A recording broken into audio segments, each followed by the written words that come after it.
The barking began before the sun rose. It came from the garage behind the house, sharp and relentless, echoing through the empty street like a distress signal that nobody was trained to decode. It was not the bark of a dog asking to be fed. It was not the bark of a dog chasing a squirrel or greeting the mailman. This was something else entirely. This was a detection bark, the kind of bark that military working dogs produce when they have located something their handler needs to see immediately. The kind of bark that has stopped convoys, reversed patrols, and changed the outcome of operations in war zones 10,000 miles from this quiet Colorado town.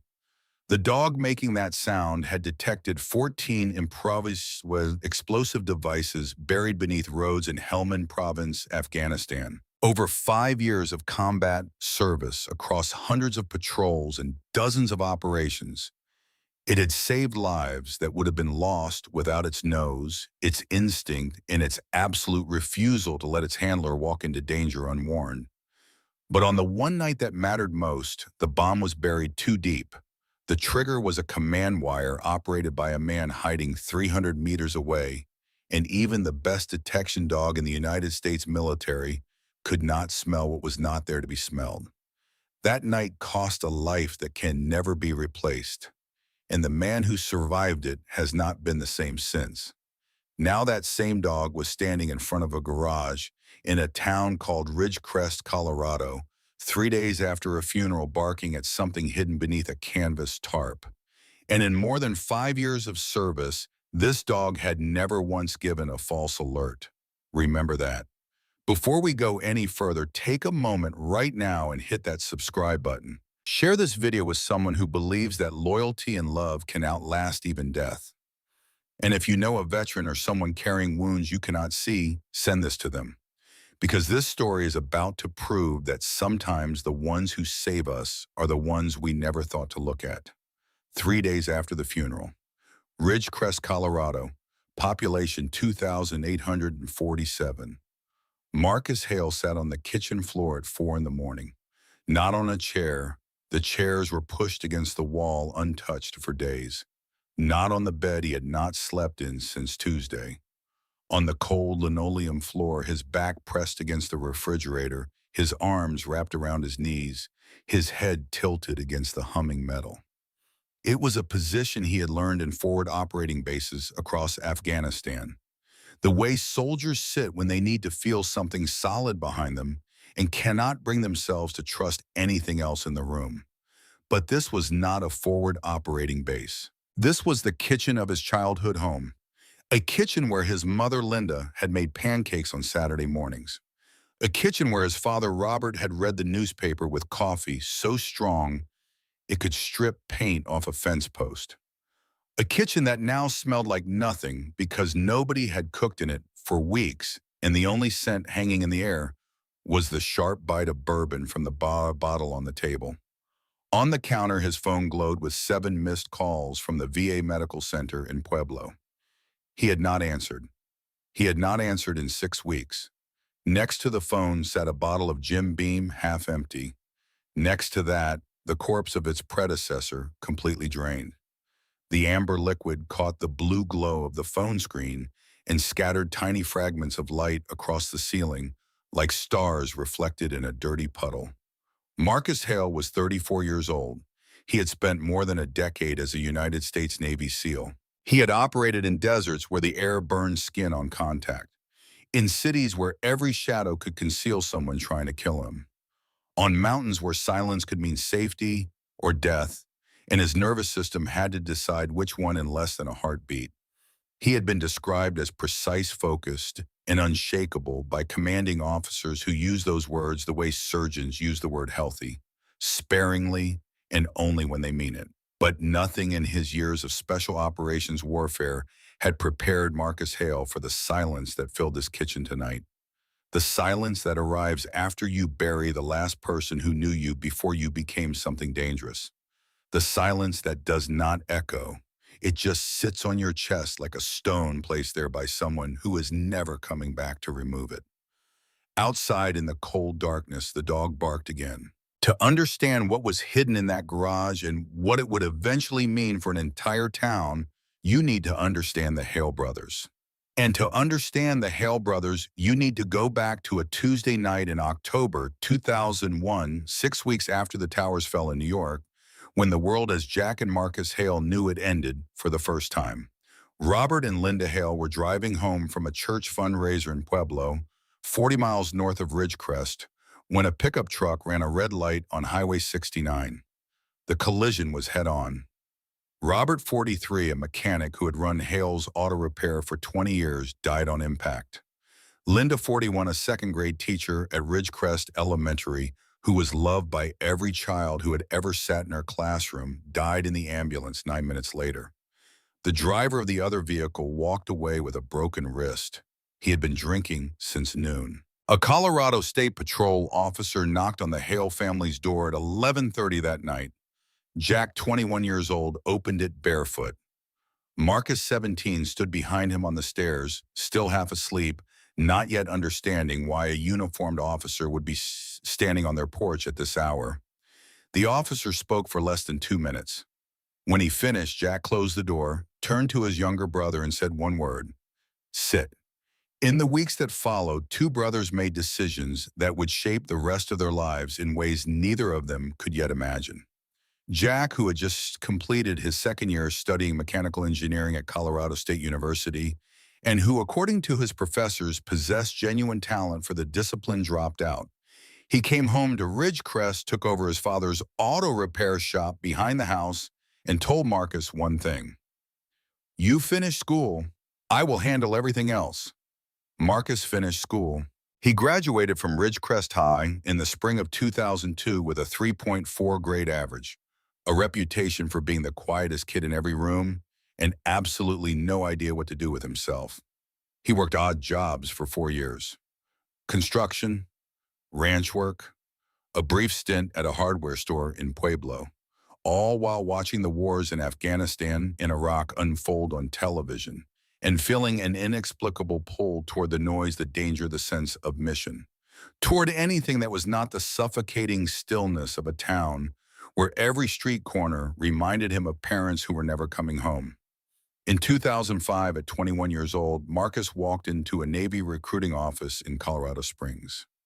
The recruiter, a senior chief petty officer with 3 combat deployments in a desk he clearly despised, asked Marcus what he wanted to do in the Navy. Marcus told him he wanted to be a SEAL. The recruiter studied the quiet, lean kid from the mountain town and asked him why. Marcus was silent for several seconds. Then he said, "Because staying still feels like dying." The recruiter, who had heard 1,000 reasons from 1,000 young men in that same chair, leaned back and said, "That is the first honest answer I have gotten in 3 years." Marcus passed Bud/S on his first attempt. Basic underwater demolition SEAL training, widely considered the most physically and psychologically demanding military selection process in the world. He was one of 23 graduates from a starting class of 167. His instructors noted an unusual quality in Marcus Hale.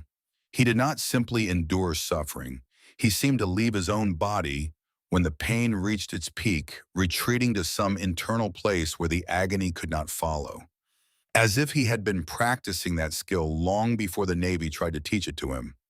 They were right. He had been. Every night since his parents died, Marcus had taught himself to go somewhere else when grief became unbearable. The Navy simply gave him a productive application for the technique. For the next 12 years, Marcus deployed 9 times: Helmand Province, Kandahar, Ramadi, Fallujah. Places whose names he never spoke to his brother and Jack never asked to hear. Between them existed a pact as binding as any written contract.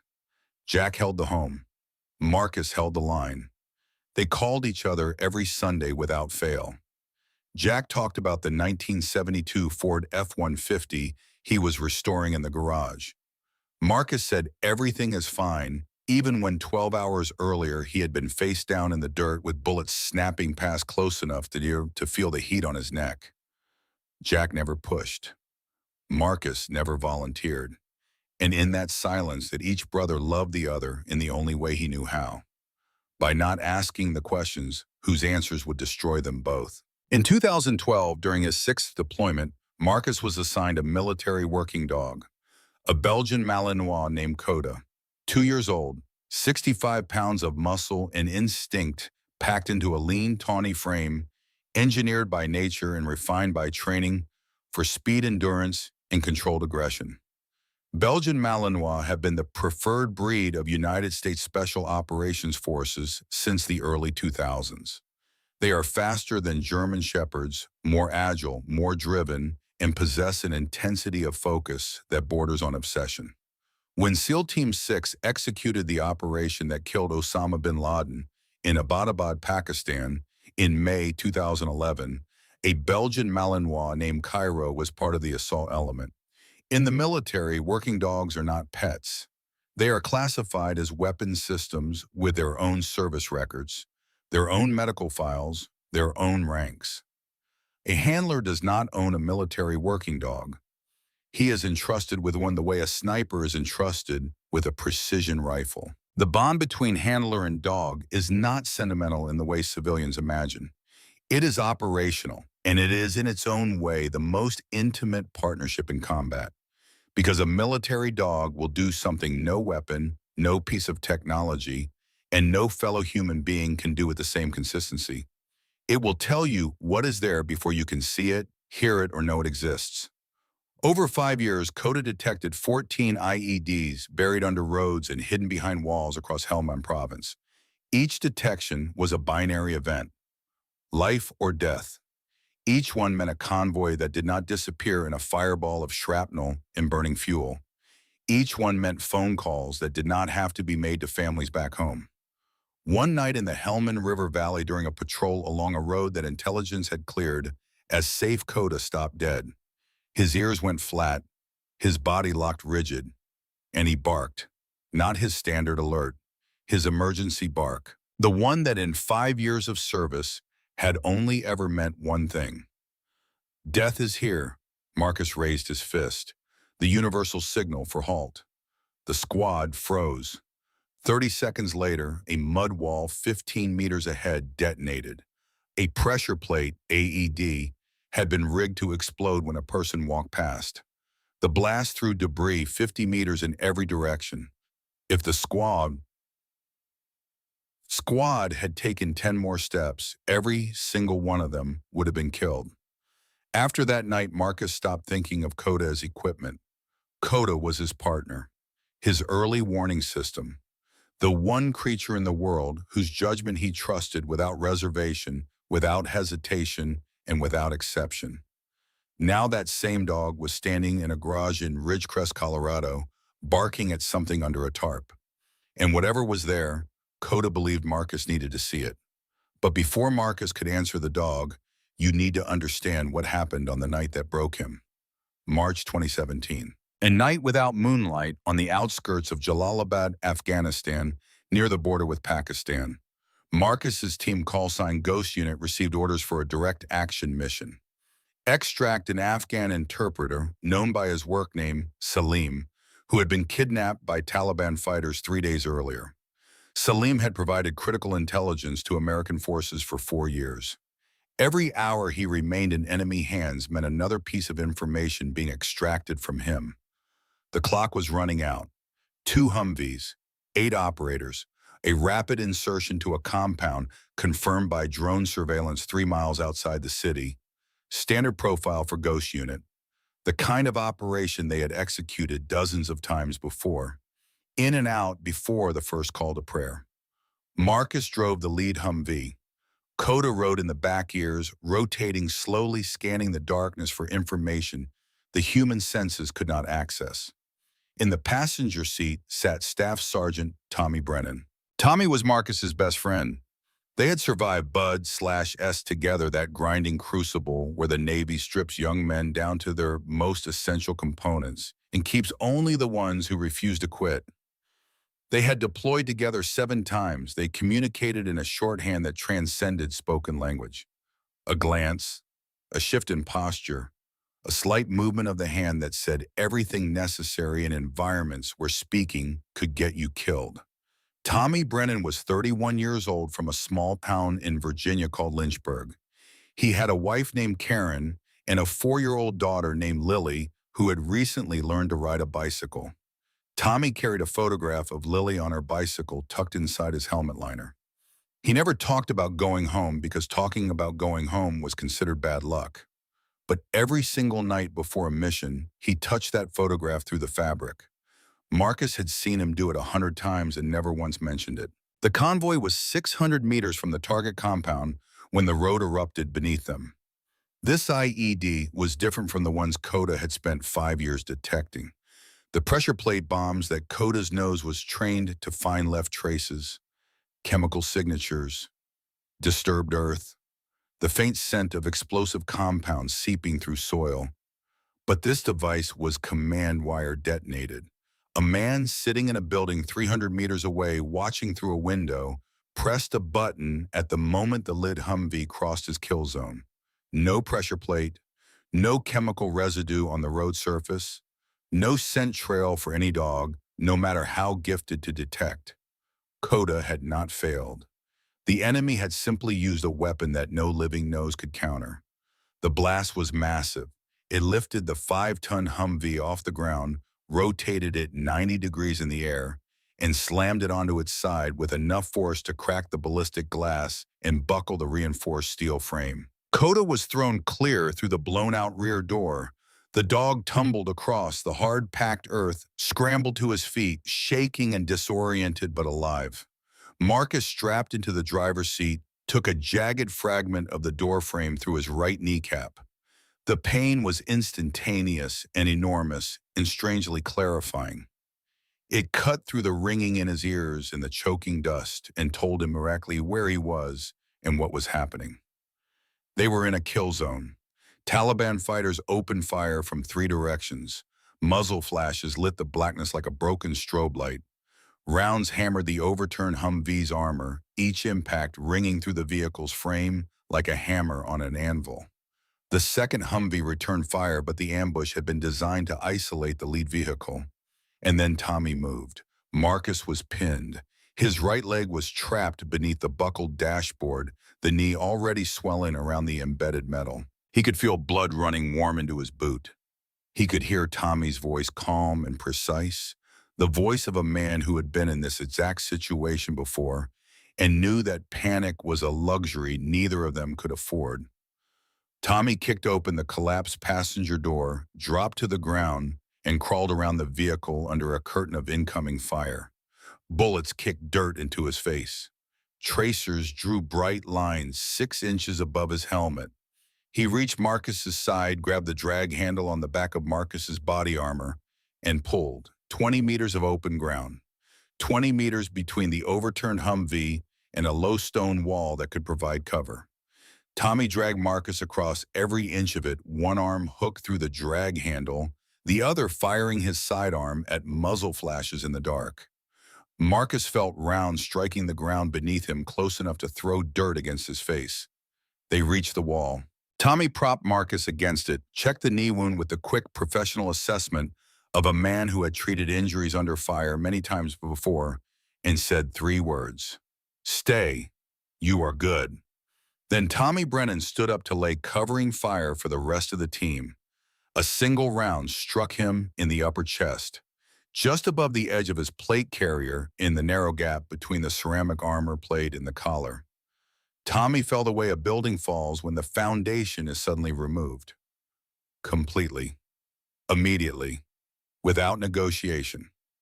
By the time the medevac helicopter arrived 11 minutes later, Staff Sergeant Thomas James Brennan, 31 years old, of Lynchburg, Virginia, was gone.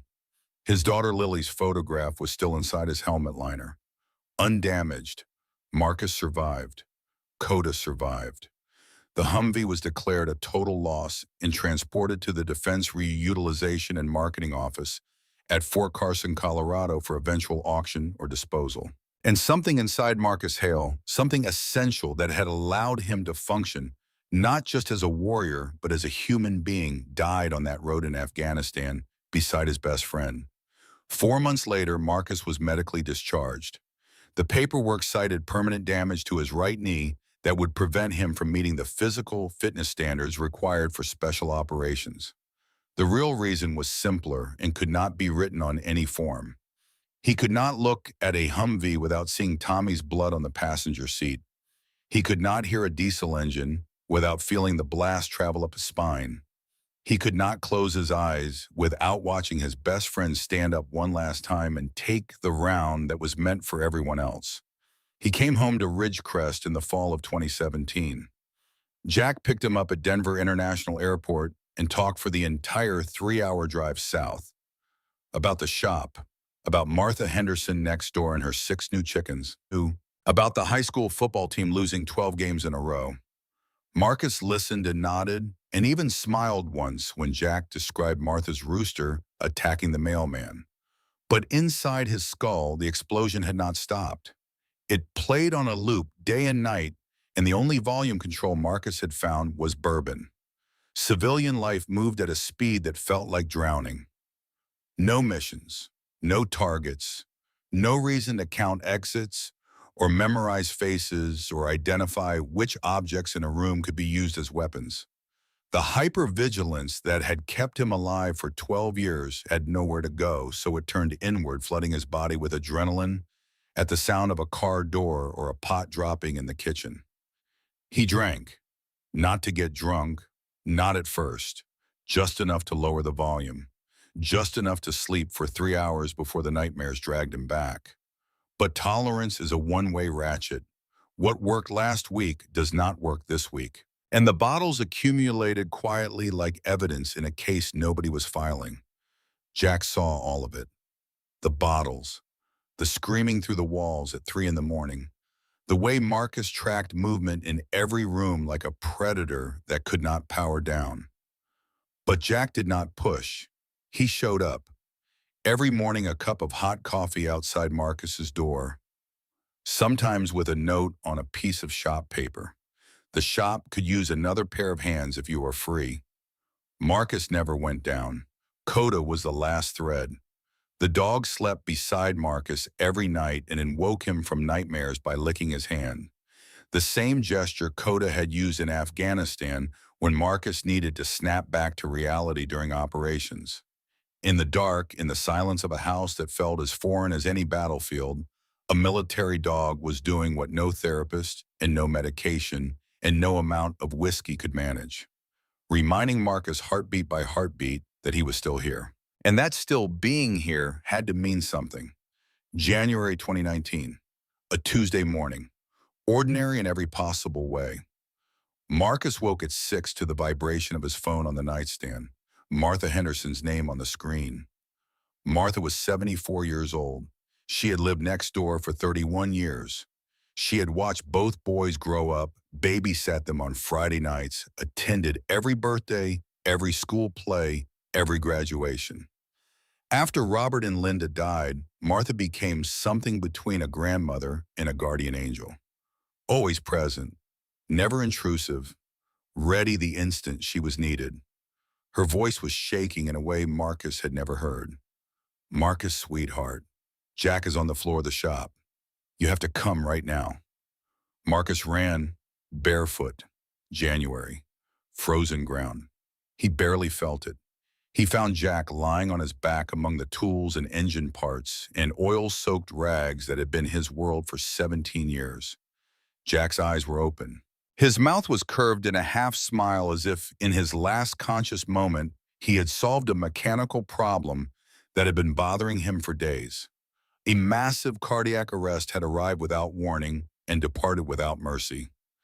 Jack Hale, 38 years old, had not had time for a single word, not a goodbye, not a joke, not even a breath to call his brother's name.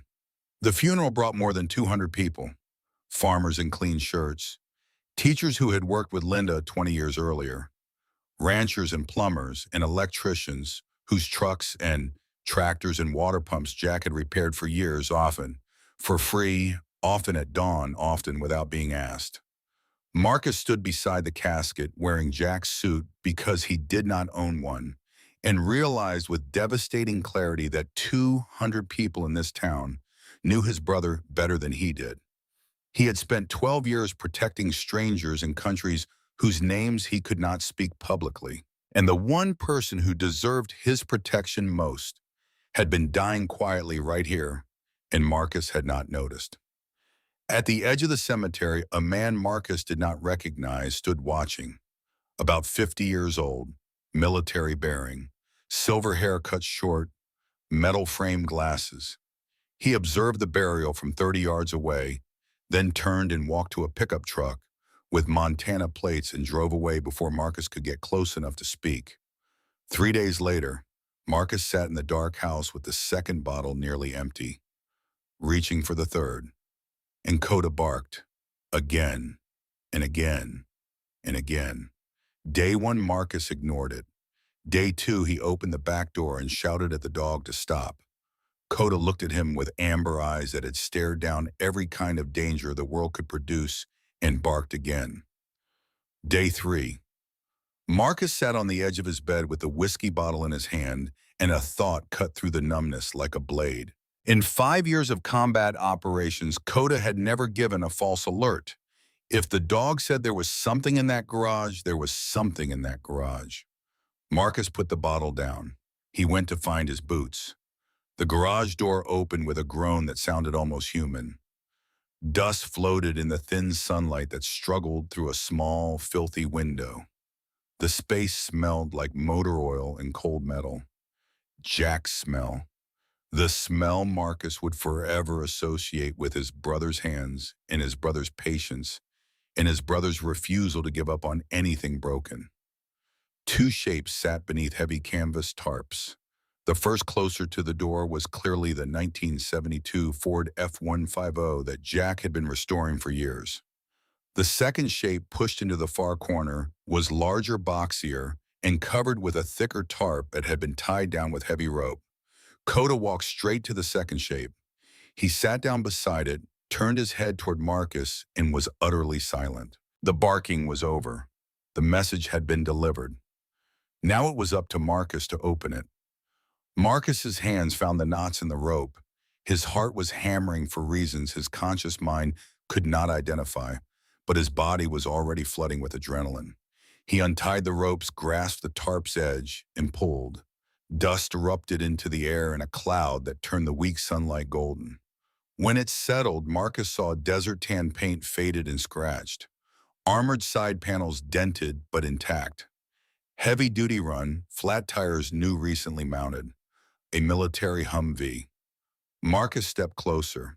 His hand, moving almost independently from his will, reached out and wiped a streak of dust from the side panel.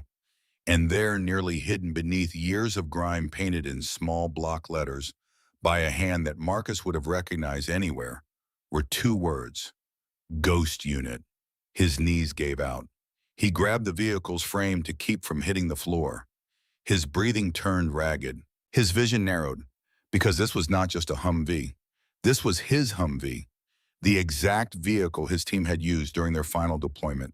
The vehicle that had been blown onto its side by a command wire IED on a dirt road outside Jalalabad. The vehicle on which Staff Sergeant Tommy Brennan had bled out while Marcus watched, unable to move, unable to help, unable to do anything but survive. The vehicle Marcus had assumed was scrap metal in a military junkyard, forgotten and destroyed like so many things the war had consumed. And it was here, in Jack's garage, rebuilt. Marcus opened the driver's side door with hands that shook so badly he could barely grip the handle. Inside, seats reupholstered in fresh material, clean and unmarked. No blood, no damage. New wiring running neatly beneath the dashboard. Reinforced steel plates lining the doors, and taped to the steering wheel a small envelope. Jack's handwriting on the front in blue ink. Little brother. Marcus sat down in the driver's seat, the position his body knew better than any other position on earth. He held the envelope in both hands and did not open it. He could not. His hands would not stop shaking. Coda jumped onto the passenger seat, the seat where Tommy had sat. Clean and new now. Empty. Coda placed his head on Marcus's lap and breathed. Slowly, evenly, the rhythm of a heartbeat that had accompanied Marcus through the worst nights of his life. And for the first time in 2 years, Marcus Hale wept. Not quietly, not with control. The kind of weeping that comes from a place so deep inside a person that no language has a word for it. The envelope remained sealed. The garage was silent, and somewhere outside the Colorado sun continued to rise over the Sangre de Cristo Mountains as if nothing had changed. But everything had changed. Marcus just did not know it yet. If you have ever known someone who came home from war and never truly came back, someone who carried invisible wounds that no one could see, hit that like button right now. Share this video with them, because this story is about to prove that sometimes the people who save us are the ones we never thought to look at.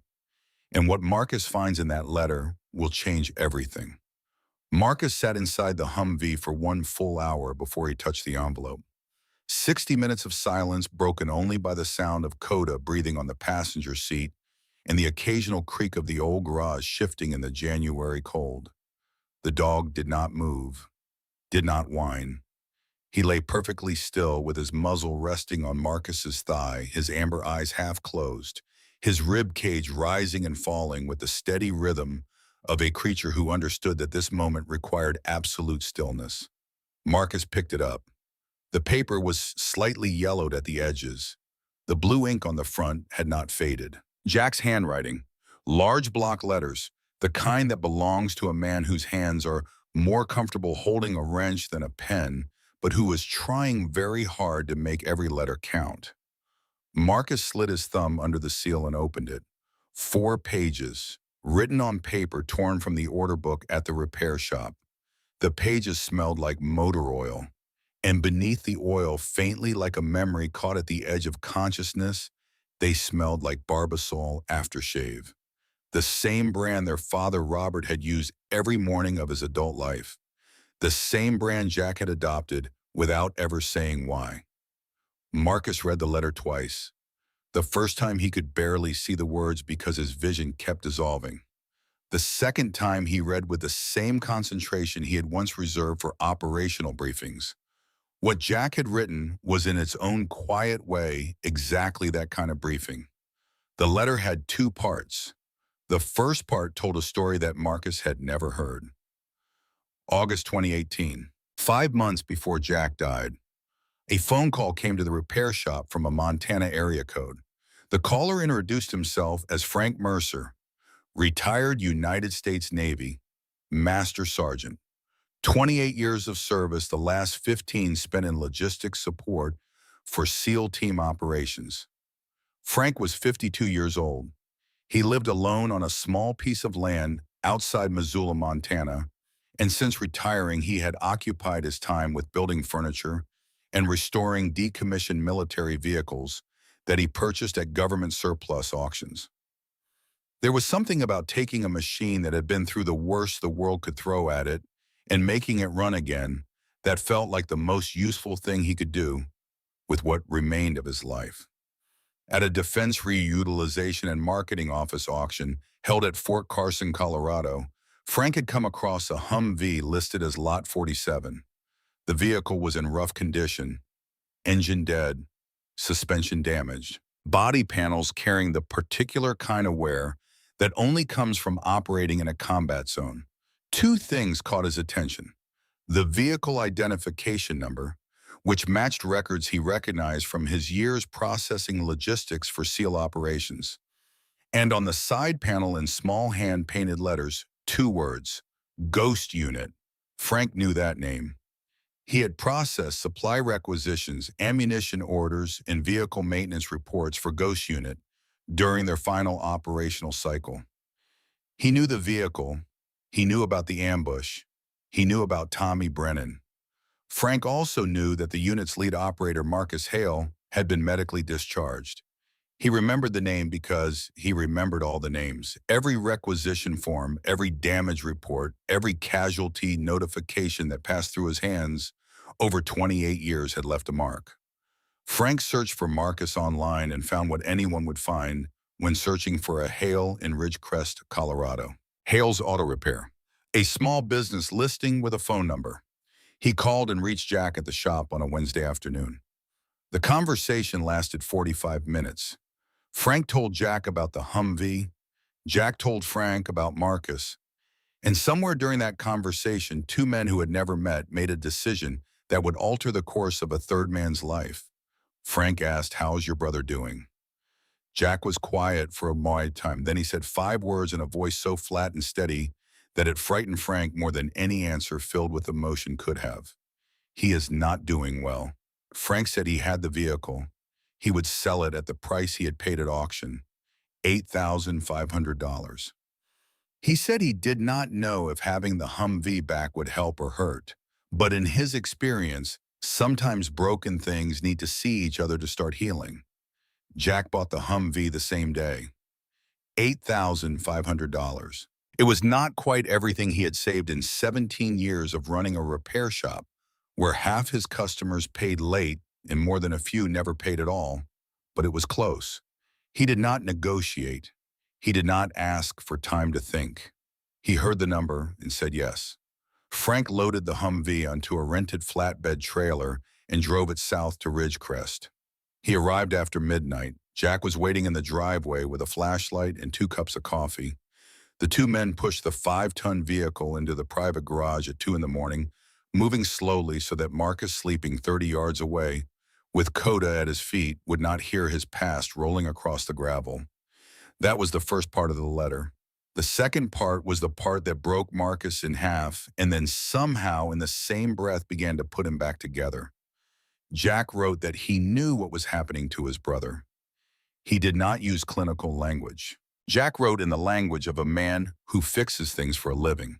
He wrote that Marcus's engine was running, but the timing was off, that the fuel was contaminated, that the chassis was taking stress it was never designed to carry, that every warning light on the dashboard was lit, and Marcus had responded to every single one of them by covering the dashboard with a rag so he would not have to look. Jack wrote that he heard the screaming through the bedroom wall every night. Names Jack did not recognize shouted in a voice that did not sound like his brother. Jack wrote that he stood outside Marcus's bedroom door during those episodes, sometimes for an hour, sometimes for 2. He never knocked. He never entered. He stood in the hallway in bare feet with his hand flat against the door and listened to his brother fight a war that was over for everyone except Marcus. Jack understood he could not fix this with words. Marcus did not respond to words. Marcus did not respond to sympathy. Marcus did not respond to concern or professional guidance, or the quiet, persistent kindness of a brother who left coffee outside his door every morning and never mentioned the empty bottles multiplying in the recycling bin. Marcus responded to one thing: missions. Give Marcus Hale a clear objective, a defined problem, a situation that required him to move toward danger instead of away from it, and the broken machinery inside him would reassemble just enough to function, just enough to stand up, just enough to drive, just enough to remember that the skills he had spent 12 years developing were not built for destruction alone. So Jack decided to build a mission. Jack wrote, "You spent 12 years saving people in places far from here. Ridgecrest needs saving too. Every winter, the mountain roads get buried under snow. The ambulances cannot make it up. Search and rescue takes hours. People die out there, Marcus. Not because their injuries are too severe. They die because nobody can reach them in time. A family on Henderson Pass waited 4 hours for help last February. A 6-year-old boy with a ruptured appendix almost died because the road was impassable. This Humvee carried you through the most dangerous deserts on Earth. Now let it carry you through our own mountains." Jack had spent 5 months working on the restoration. Every night after closing the repair shop, he walked to the private garage and worked alone. He replaced the destroyed engine with a 6.5-liter turbocharged diesel, the standard military power plant for the Humvee platform. He upgraded the suspension for the steep grades and rocky surfaces of the Sangre de Cristo range. He installed emergency LED lights. He constructed medical storage compartments lined with foam insulation. He began reinforcing the frame for rescue operations. 5 months of work, every night, alone, in a garage 30 yards from his brother's bedroom, where his brother lay awake fighting ghosts. The final lines of the letter, little brother. Stop drinking. Drive this vehicle. Not because I am telling you to, because it is what you were born to do. There are people on those mountains who need someone to come for them when the snow is too deep and the ambulance cannot make it through. Be that someone. You spent your whole life running toward the fire. This is just a different fire. Your brother Jack. Beneath the signature, Jack had drawn something in blue ink. A small sketch, simple and slightly clumsy. Two boys sitting on the roof of a pickup truck. Stick figure legs dangling over the tailgate. Faces tilted upward toward a sky filled with tiny star shapes. It was a memory so private that Marcus had never spoken of it to anyone. Summer nights in the years before their parents died, when the air smelled like cut grass, and the mountains were black shapes against a sky crowded with stars. Jack and Marcus would climb onto the roof of their father's old Ford pickup, lie on their backs on the warm metal, and count stars until their eyes closed. Sometimes Robert would find them in the morning, still up there, dew on their faces, and carry them inside one at a time without waking them. Marcus stared at the drawing for a very long time. Then he folded the letter carefully, placed it back in the envelope, and slipped it into the inside pocket of his jacket, against his chest, against his heartbeat, where it would stay. He decided to finish the Humvee. The first day, Marcus opened the engine compartment and began inspecting the fuel delivery system. Jack's work was immaculate, every connection tight, every line properly routed. His hands moved along the components with practiced efficiency. And then his fingers brushed the steel reinforcement plate that Jack had welded to the inside of the driver's door, and his body remembered something his mind had spent 2 years trying to bury: the feel of tactical fabric stretched over body armor, the texture of ballistic nylon soaked with blood that was the wrong temperature. Marcus stumbled out of the garage and vomited on the frozen ground beside the porch steps.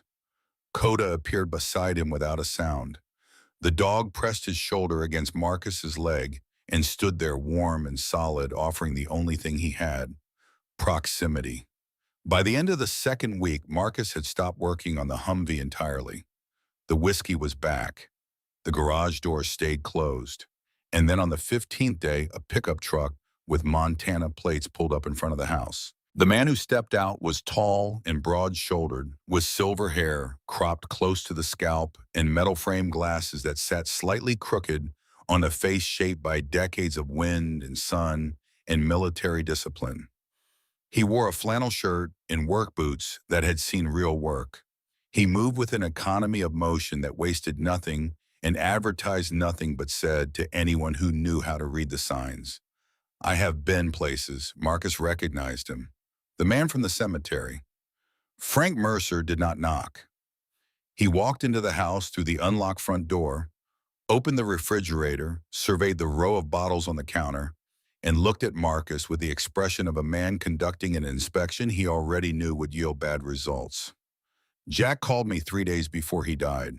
He told me that if anything happened to him, I was to come here and make sure you finished the vehicle. I waited because I thought you would handle it yourself. I was wrong. Marcus told Frank to get out. He used language that would have gotten a sailor disciplined. He said he did not need help. He did not need company. He did not need a stranger in his kitchen evaluating his life. Frank was unimpressed. He had spent 28 years managing logistics for SEAL teams, which meant he had spent 28 years being yelled at by the most stubborn and psychologically formidable human beings the American military could produce. A grieving former SEAL with a drinking problem did not move his needle. I am not here for you. I am here for Jack. He asked me, and I do not break promises to dead men. Frank pitched a tent in the backyard. Every morning at 6:30, he was in the garage working on the Humvee, whether Marcus joined him or not. He did not lecture. He did not motivate. He tightened bolts. He checked fluid levels. He ran diagnostic tests. And he made coffee, a full pot every morning on the workbench beside the vehicle. On the fourth morning, Marcus walked in, picked up a wrench, and stood beside Frank without speaking. They worked in silence for 3 hours.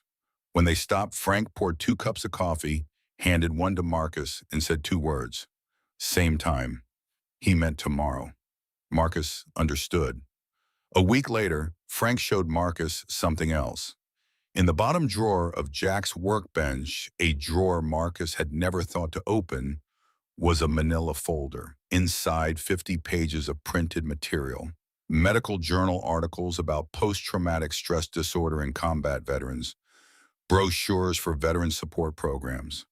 A list of psychologists who specialized in treating special operations personnel with phone numbers highlighted in yellow marker. Information about psychiatric service dog programs with a note in Jack's handwriting in the margin that read, "Coda already does most of this." Marcus stared at the folder for a long time. Jack had not just bought the Humvee. Jack had spent months researching his brother's condition, reading medical literature, identifying treatment options, building a recovery plan as detailed and carefully assembled as any mission plan Marcus had ever seen in a SEAL briefing room. The Humvee was not the whole plan. The Humvee was the door. Jack had been building the entire house. 3 weeks into the collaboration with Frank, progress was real. The engine ran clean. The suspension had been tested. Emergency lights were mounted. Medical storage compartments were installed. A 12,000-pound electric winch was bolted to the front bumper. The Humvee was becoming what Jack had envisioned. But Marcus had not confronted the thing living inside him. And one night it broke loose. It was past midnight. Frank had gone to his tent. Marcus was alone in the garage installing the emergency radio system. The work required patience and steady hands. He was making progress. The radio unit was mounted. The antenna was connected. He switched the system on and began scanning frequencies. The radio caught static, a crackling, hissing wash of white noise that filled the garage. And to Marcus's nervous system, hardwired by 12 years of combat to interpret every sensory input as potential threat data, that static sounded precisely like the communications interference that had filled his headset in the seconds before the IED detonated outside Jalalabad. The last sound he had heard before the world exploded and Tommy Brennan died. His vision tunneled. His heart rate spiked past 160 beats per minute. His breathing stopped. The garage walls became mud walls. The Colorado darkness became Afghan darkness. His hand reached for the sidearm on his hip. Nothing there. The holster was gone. The weapon was gone. And the absence of that weight accelerated the panic into something that had no brakes and no floor beneath it. He was in a kill zone outside Jalalabad. Tommy was dying. There was nothing he could do. Coda launched himself onto the driver's seat and pressed his full body against Marcus's chest. 65 pounds of living weight, firm and steady. The dog did not bark, did not whine. He breathed. Deep, slow, deliberate breaths. Each exhale warm against Marcus's neck. Each inhale pressing the dog's rib cage against Marcus's arm. A rhythm. A metronome. Something real and measurable in a moment where Marcus's mind was 2 years and 10,000 miles away. Marcus grabbed the dog the way a drowning man grabs the only solid thing between himself and the bottom. He focused on the one verifiable truth in his disintegrating world. The feel of Coda's heartbeat against his own chest. In, out, in, out. The mud walls flickered. Became wood. Flickered again. Became wood and stayed wood. The Afghan darkness lifted. The garage returned. The static became just static. Frank stood at the garage door. He had come from his tent, but had not entered. He understood that this moment belonged to Marcus and Coda alone. When Marcus finally climbed out, face glazed with sweat, hands still trembling, Frank said 4 words. "You are still here." Good. If this story is making you think of someone who has been standing outside your door while you fought a battle they could not see, take 30 seconds right now. Share this video with that person. Subscribe to this channel and turn on notifications, because what happens next will remind you why the people who love us never stop building, even when we have stopped believing anything can be built. 2 months after Marcus began the restoration, the Humvee was nearly complete. He decided to test it on the mountain roads outside town. The route leading towards Sangre de Cristo Pass, one of the most dangerous stretches of highway in Colorado during winter. It was early April, snow still capped the peaks, but the roads were clearing. The Humvee handled beautifully, engine steady, suspension absorbing the rough terrain, tires gripping loose gravel and wet rock with the confidence of a vehicle designed it from its first blueprint to go where other vehicles could not. On the way back down, Marcus encountered something unplanned. A silver sedan sat at a dangerous angle on the edge of the road, two wheels hanging over the shoulder, the undercarriage resting on the gravel lip of a ravine that dropped 80 feet to a dry creek bed below. Inside, gripping the steering wheel with the focused immobility of someone who knows that stillness is the only thing between her and catastrophe, was Sophia Reyes. Sophia was 30 years old, a nurse at the Ridgecrest Medical Clinic. Born in Oaxaca, Mexico, she had come to the United States with her parents at 7 and put herself through nursing school while working nights at a gas station. She was the kind of person who makes a small town function, competent, patient, and incapable of turning away from someone in need. Marcus deployed the winch, secured the cable to the sedan's frame, and began the slow process of pulling the car back onto the road. While the winch worked, he talked to Sophia through the open window in the calm, controlled voice of a man trained to communicate in life or death situations. His hands did not shake. His voice did not waver. 20 minutes later, Sophia's car was back on the road. She was uninjured. On the drive back to town, she pulled into the clinic parking lot, got out, and walked to the Humvee's window. She told Marcus something that lodged itself in his chest like a splendour. 3 weeks ago, a family on Henderson Pass called 911. They had a 6-year-old boy with severe abdominal pain. The ambulance took 4 hours to reach them because the roads were iced over. By the time they arrived, the boy's appendix had ruptured. He spent 11 days in the hospital. He almost died. If your vehicle had existed 3 weeks ago, that ride would have been 40 minutes. She did not say anything else. She did not need to. That evening, Marcus did not open a bottle. He sat down at the kitchen table and picked up the small leather journal he had found on Jack's storage shelf weeks earlier. The journal he had opened once read one sentence and closed because he was not ready. He was ready now. The journal covered 18 months. From June 2017, the month Marcus came home to the night before Jack died. It revealed that Jack Hale was not the simple, uncomplicated man Marcus had always assumed. Jack wrote about his own isolation, about the engineering degree he had abandoned, about the professor who told him he had a gift for structural design, about the scholarship application he had been filling out the night the state trooper knocked on the door. He wrote about folding that application in half, putting it in the kitchen drawer on, and never looking at it again. He wrote about 17 years in the repair shop, the oil changes and transmission rebuilds that paid the mortgage and kept the lights on and put food on a table that was always too big for one person. Jack never expressed resentment, not once. But the journal showed a man fully aware that his life had been compressed to fit inside a space the size of a garage, and who had accepted it without complaint because the alternative would have meant leaving Marcus without an anchor. Jack wrote, "I do not regret what I gave up. I would do it all the same way. I am only afraid that Marcus will lose more than I ever did, and there will not be anyone left to hold him in place." The journal also contained something Marcus would carry for the rest of his life. Jack knew his heart was failing. Entries from September 2018 onward mentioned chest pains with increasing frequency, shortness of breath on the stairs, an episode in October where his vision went dark for several seconds. Jack described these symptoms with the detachment of a mechanic diagnosing a failing engine. Something wrong in the chest left side. Comes and goes. Worse when lifting heavy. He never went to a doctor, not because he was afraid of the diagnosis, because he was afraid that hospitalization would mean weeks away from the garage, and weeks away would mean the Humvee might not be finished in time. in time for Marcus to need it, in time for Marcus to be ready. Jack wrote, "If my heart gives out before the truck is done, Frank will come. I have already asked him. If I finish it first, I will give Marcus the keys myself and watch his face when he sees what it is. I would give anything for that.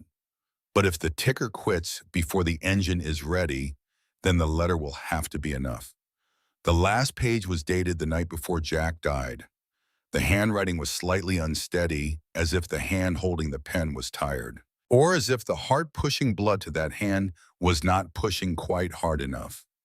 "Marcus, I am sorry I did not tell you about the chest pains. I am sorry I did not see a doctor. I know you would be angry. You would tell me I was stupid and reckless, and you would be right. But here's the truth I could not tell you while I was alive. I was afraid that if you knew my heart was weak, you would forget about your own problems and start worrying about mine. Because that is what you do. Every mission, every deployment, every night in the desert. You gave everything to the people around you. You carried their fears so they did not have to. You went first into every room so they did not have to. You spent 12 years putting your body between other people and the things trying to kill them. It is time someone did that for you. Let me do it. One last time. Even if I am not here to see it work. Even if the only version of me that gets to watch you drive that truck up the mountain is the version that lives in your memory and in the letter on the steering wheel. You are going to be okay, little brother. Not today, maybe not tomorrow, but eventually, because you are the strongest person I have ever known. You just forgot. And sometimes forgetting is the wound that takes the longest to heal. Drive the truck, save the people. And when you are up on that mountain in the dark and you are not sure you can make it, look at the seat beside you. I am there, I always was. Your brother, Jack. Marcus closed the journal. He sat at the kitchen table for a long time.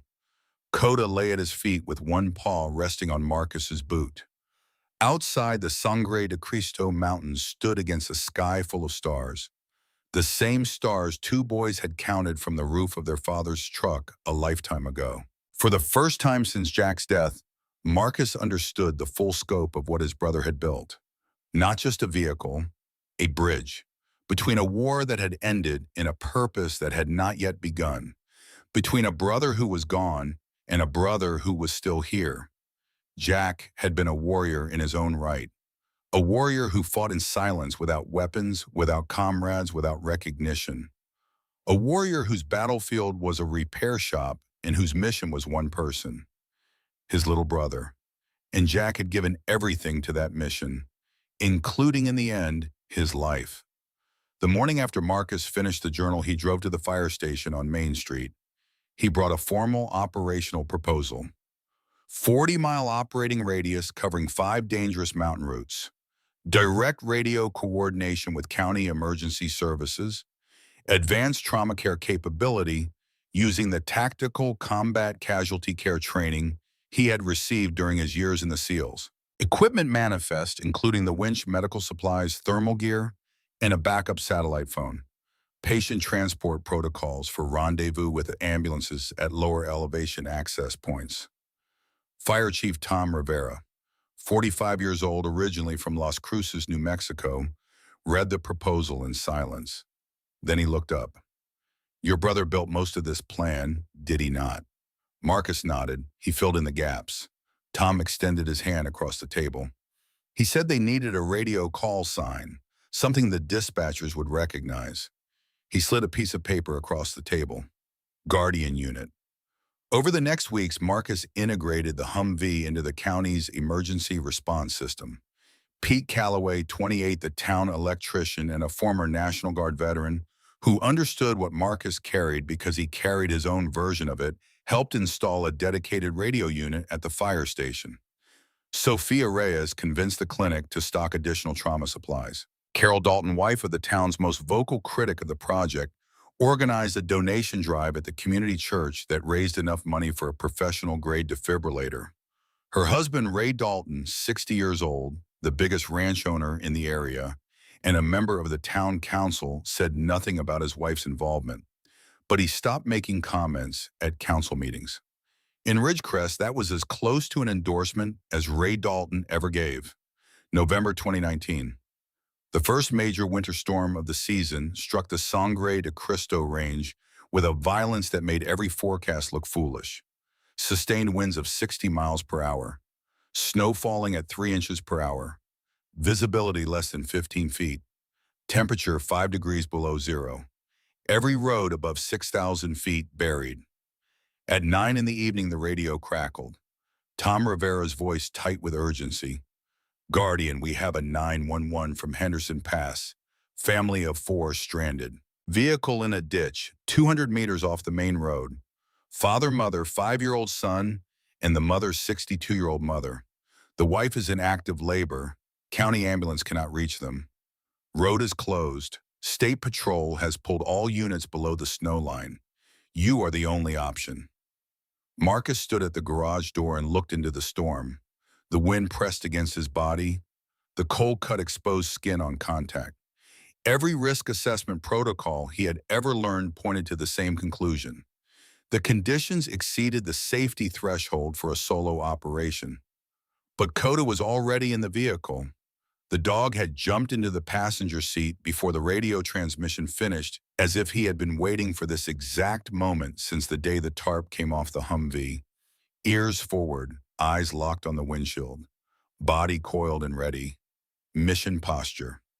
Marcus reached up and flipped down the sun visor. Behind it was a laminated photograph Jack had hidden under the passenger seat, the one Marcus had moved there weeks ago. 2 boys on a truck roof, a sky full of stars. He turned the key. The diesel roared. The Humvee pushed into the storm. The 20-mile drive took 1 hour and 47 minutes. The snow was so dense that the headlights created a wall of white 15 feet ahead. Marcus drove by feel, by memory, and by combat instinct. He read the road through the steering wheel. He remembered every curve from the test drive in April. He trusted the engineering. 5 tons of armor and suspension designed to cross the worst terrain on Earth. Coda sat motionless beside him, ears rotating constantly. Twice during the ascent, the dog whined sharply. Both times Marcus slowed to a crawl. Both times the road ahead showed signs of partial collapse, where drifting snow had undermined the shoulder. Coda heard the instability in the way the wind moved over weakened ground, a distinction too subtle for any human ear. They reached Henderson Pass at 10:45. Marcus parked the Humvee, grabbed the medical kit, thermal blankets, and tactical flashlights, and stepped into the storm. Coda went ahead nose-cutting through the wind, navigating by scent toward the only source of warmth within miles.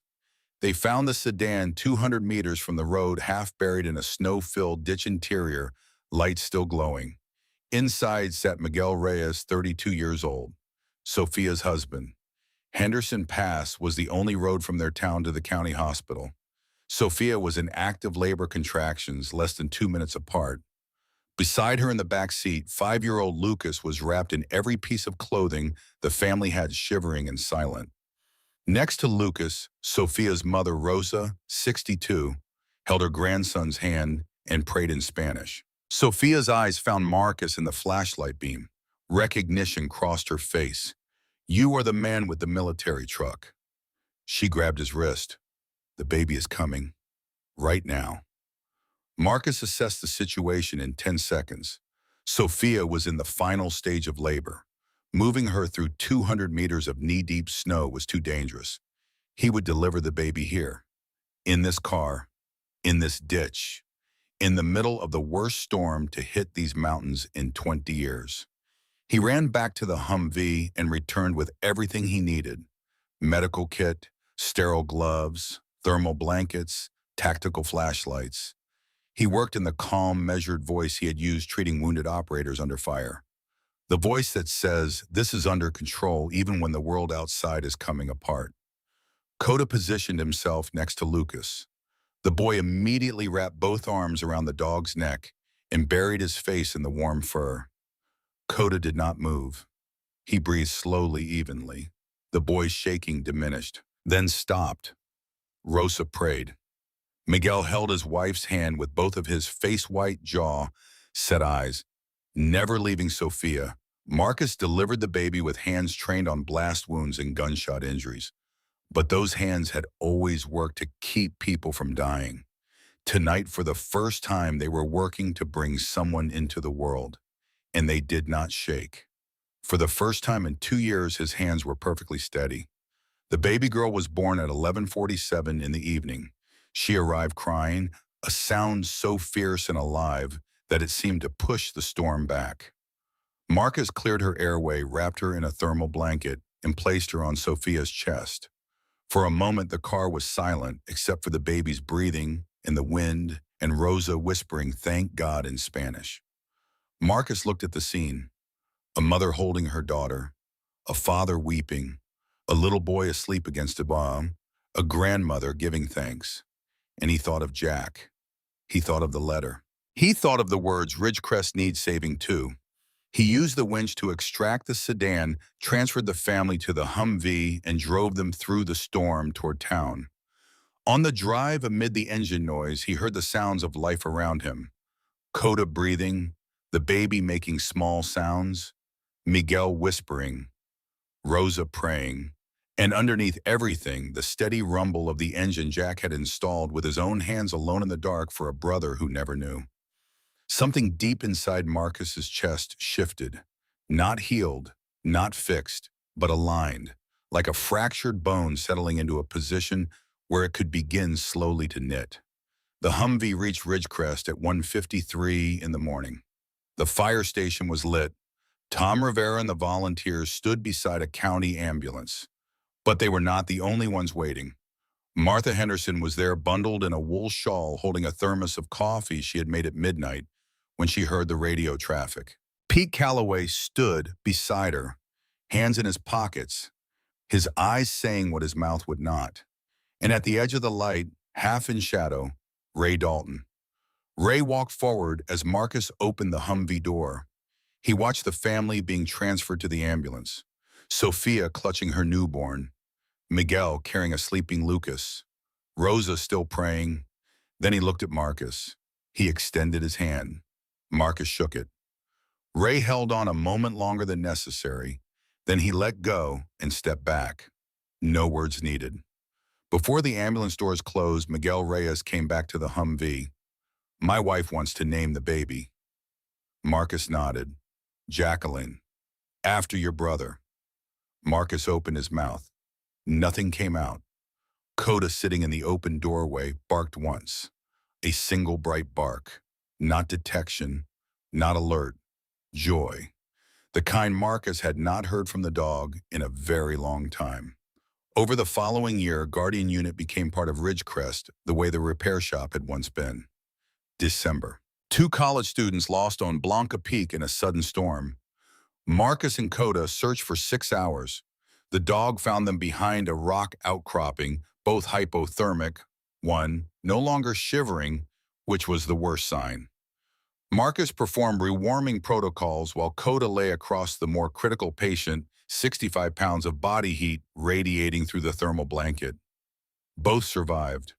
One of them, a 23-year-old named Tyler, sent Marcus a letter 3 weeks later. It said, "I do not know how to thank someone for being alive. I'm still figuring that out.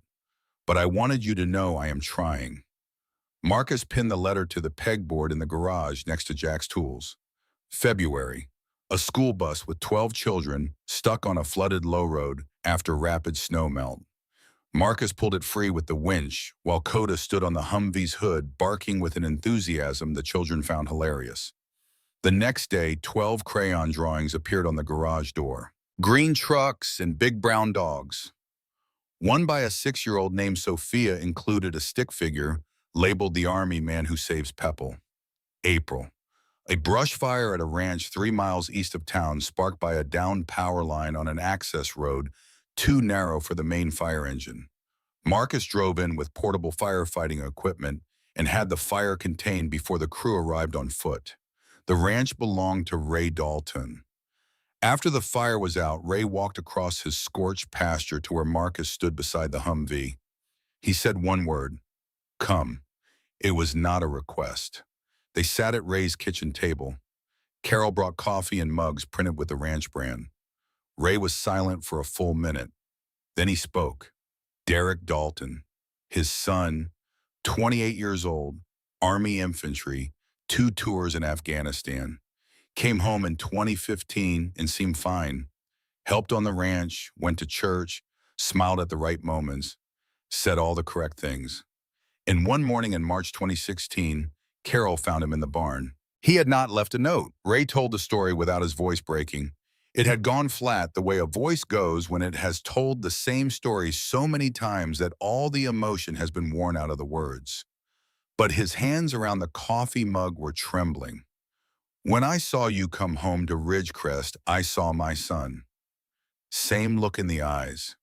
Same way of sitting in a room like you are waiting for something to explode. And I thought that if I could keep this one from doing what Derek did, maybe it would mean something. So I tried to stop you. I tried to take away the truck in the mission, because I thought sitting still was safer than running toward danger.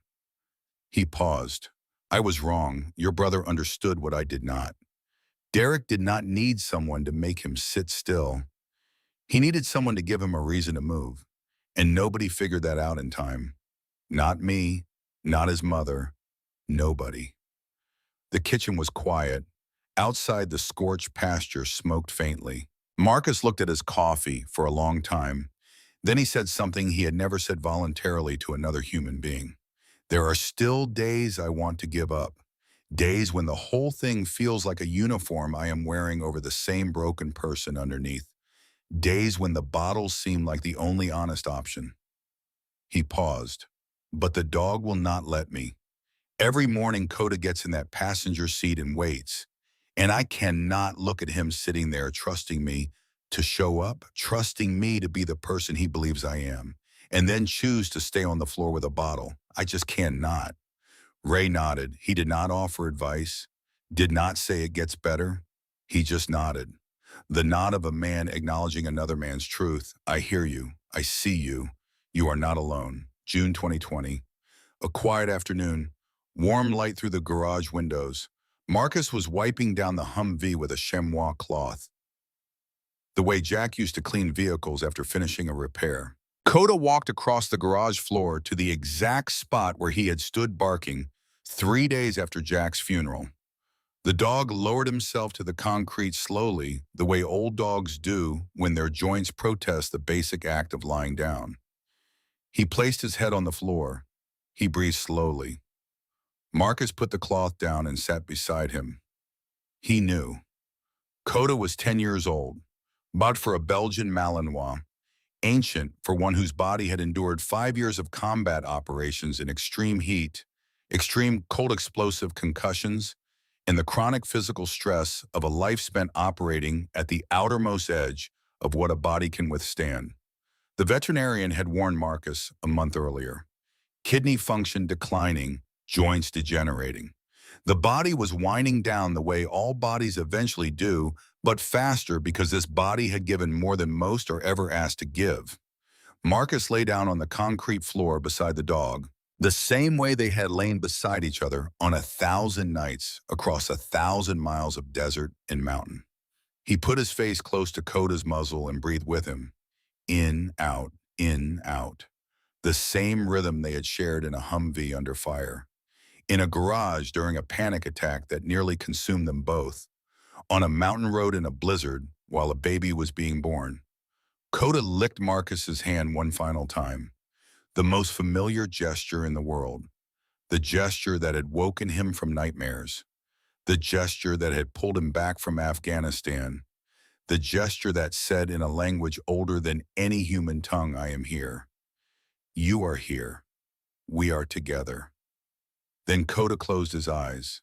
His breathing slowed and slowed, and became so faint that Marcus could only detect it by pressing his cheek against the dog's rib cage and feeling the last shallow movements of lungs that had breathed the air of 2 continents and had never once drawn a breath that was not in service of the man beside him. And then the breathing stopped. Marcus did not move. He lay on the garage floor with his arm across Coda's body as the afternoon light shifted and the shadows lengthened and the garage grew cool. Frank Mercer arrived that evening. He had driven 11 hours from Montana. Martha Henderson had called him. He walked into the garage, saw Marcus on the floor, saw Coda beside him, and understood everything. He sat down in Jack's old chair, the wooden one with the cracked armrest, and stayed there all night. He did not speak. He did not leave. He kept watch the way a soldier keeps watch over a fallen comrade. Marcus buried Coda on the hill behind the house beneath the cottonwood tree their father Robert had planted the year Marcus was born. He dug the grave himself. He placed the dog in it carefully. He set a flat stone at the head and carved into it with a chisel from Jack's workbench. Coda, the most loyal soldier I ever served with. You never barked wrong. 2 weeks later, a phone call came from the Military Working Dog Retirement Program at Joint Base San Antonio, Lackland, Texas.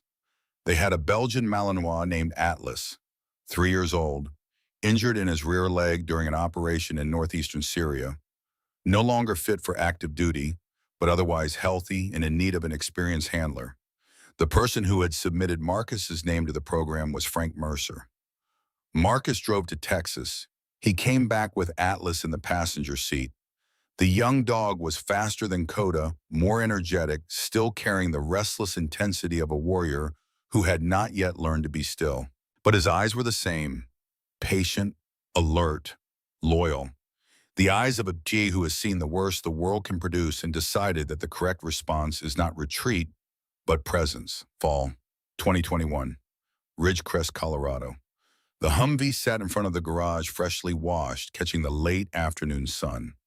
Still desert tan, still bearing the faded ghost unit lettering, which Marcus had never painted over and never would. Beside those old words, new ones had been added in clean black letters. Guardian Unit, Ridgecrest Mountain Rescue. Atlas, 4 years old now, lay on the passenger seat with a leash in his mouth, tail wagging. The universal signal for it is time to go somewhere. Marcus stood in the garage doorway and looked at the space where Jack had worked in secret for 5 months. The tools still hung on the pegboard. The letter was still folded in the dashboard compartment. The photograph of 2 boys in a sky full of stars was still clipped to the sun visor. Jack's journal rested in the workbench drawer. Every page read, every word absorbed, every sacrifice understood. Outside, Ridgecrest went about its business. Martha Henderson fed her chickens and complained to them about the weather. Pete Calloway balanced on a utility pole on Main Street, replacing a blown transformer. Tom Rivera walked around the fire engine with his inspection checklist. Ray Dalton drove his tractor across the North Field, straight furrows cutting through soil that had been in his family for 3 generations. The scorched pasture from April was green again because the land-like people has its own way of recovering from fire. Sophia Reyes walked into the clinic for her morning shift with Jacqueline on her hip. The girl was nearly 2 now, dark curly hair, her mother's fierce smile, her father's calm eyes, and a name that belonged to a man she would never meet, but whose story she would hear someday when she was old enough to understand what it means to love someone so completely that you build them a future with your own hands and trust that future to do its work after you are gone. Frank called once a month from Montana. Short conversations. 2 men comfortable with silence. Before hanging up, Frank always said the same thing. Jack would be proud. Marcus never responded to that sentence. He did not know how, but he never hung up before Frank said it. Marcus stepped out of the garage into the late afternoon light. The sun painted the Sangre de Cristo peaks the color of old gold. He looked down at his hands that had held a rifle in the darkness of a dozen countries, hands that had held a dying friend on an Afghan road, hands that had held a loyal dog for the last time on a garage floor, hands that had delivered a baby girl into a howling storm. These hands had done terrible things and beautiful things and everything in between. They had been steadied by a dog who never gave a false alert. They had been guided by a brother who never stopped building. They carried scars that would never fully fade, and a steadiness that had been earned in fire and loss, and the slow, stubborn refusal to stay on the kitchen floor when someone on a mountain needed help. Atlas trotted up with the leash still in his mouth. Tail going. Marcus smiled, a small smile, not the wide, easy smile of a man without burdens. The smile of a man who carries his burdens and has learned rescue by rescue, mile by mountain mile, that carrying them is not the same as being crushed by them. He clipped the leash to Atlas's collar and walked down the dirt path toward Main Street. The radio in the Humvee was still on. The frequency was quiet. No emergency calls this afternoon. The sun was warm. The wind was gentle. But Marcus Hale was ready. He had always been ready. He just had not known until a dog barked in a garage and a dead brother's letter showed him the way that the thing he was ready for was not war. It was the opposite of war. It was the thing that war tries to destroy and never quite manages to kill, no matter how many bombs it buries under roads, or how many friends it takes, or how many nights it fills with screaming. The stubborn, irrational, indestructible human impulse to run toward the people who need help. Even when the storm says stop, even when the mountain says no, even when the darkness is total and the only navigation system you have is a dog's nose and a dead brother's love. Especially then. Sometimes all it takes to save a person is a dog that will not stop barking, a letter hidden inside an old truck, and the love of a brother who did not live to see his work finished, but built it strong enough to last. Jack Hale never watched Marcus drive the Humvee up a mountain in a blizzard. He never saw the emergency lights flash against the snow. He never heard the call sign Guardian unit go out over the frequency. He never held baby Jacqueline, the little girl who carries his name through the world he left behind. But every life that Humvee saved, every child pulled from a snowdrift, every family brought home from a mountain road in the dark, every heartbeat that continued because someone arrived in time, that was Jack's hand, reaching forward through death, through time, through the distance between two brothers who loved each other in silence because neither of them knew any other way, finishing the work he started. And if you listen carefully on quiet nights in Ridgecrest, Colorado, when the wind dies down and the mountains hold still, and the stars come out so thick and bright that the sky looks exactly the way it looked to two boys lying on the roof of their father's truck a lifetime ago. Some people say they can still hear it, a bark in an empty garage. Not a warning, a promise. If this story moves something inside you, take 30 seconds to do 3 things. First, hit that like button. It costs nothing, and it tells us that stories like this deserve to be told. Second, share this video with one person, just one. Someone who might be carrying a weight no one can see. Someone who might need to be reminded that they are not alone. Third, subscribe to this channel and ring that notification bell. We have more stories coming. Stories about loyalty, about sacrifice, about the kind of love that does not announce itself, but builds something in the dark and hopes you will find it in time. Leave a comment below. Write the word guardian if you believe that sometimes the ones who cannot speak show us exactly where we need to go. Because that is what Coda did. That is what Jack did. And somewhere out there tonight, that is what someone may be trying to do for you. Thank you for watching. Thank you for caring. And remember, sometimes a bark in the quiet, a tarp in an old garage, and the love of a brother can change a life forever.